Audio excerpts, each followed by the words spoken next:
The sweet story of Patsy Ann. Once upon a time, in the cold Alaska of the late 1930s, in a town called Juneau, a family from Oregon brought a beautiful Bull Terrier to live in their new home.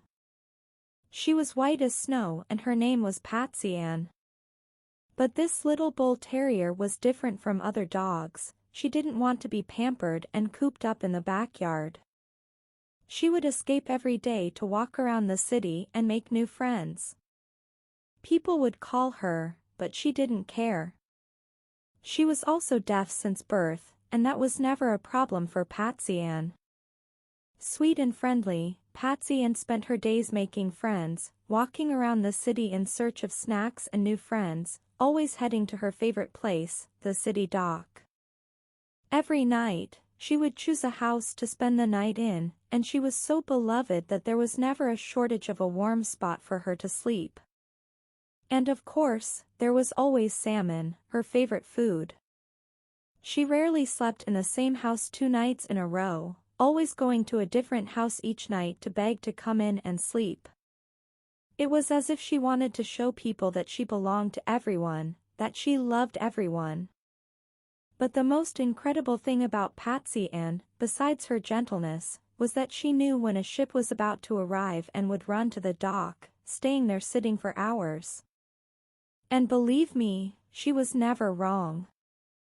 And the routine always repeated itself because as soon as a ship with tourists docked at the dock, Patsy would accompany the tourists to the hotel or restaurant in the city, just like a human guide does with tourists.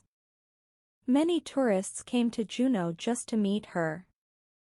She was more famous in that region than Rin Tin Tin, the most famous dog at the time.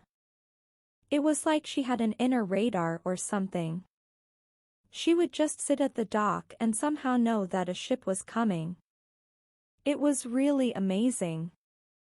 Some people even said she was magic. She became the city's celebrity, being photographed a lot and even becoming a postcard. She was the main subject of 2 books telling her story. In 1934, the mayor of Juneau even named her the city's official ambassador. But time passed for Patsy Ann, and with age, even with the pain from her arthritis, she never stopped going to the dock to greet tourists. She went slowly and waited for hours at the dock, her favorite place. But one March morning in 1942, Patsy Ann passed away and became a beautiful little star. The whole city was sad to lose its most beloved resident. But she was never forgotten by the people of Juneau, and 50 years after her death, Patsy Ann was honored with a beautiful bronze statue. And as for where it was placed, it was in the same place she loved to be so much, Juneau's famous dock. If you liked the story, give us a like and subscribe to hear more amazing stories of these special little friends that accompany and brighten our lives.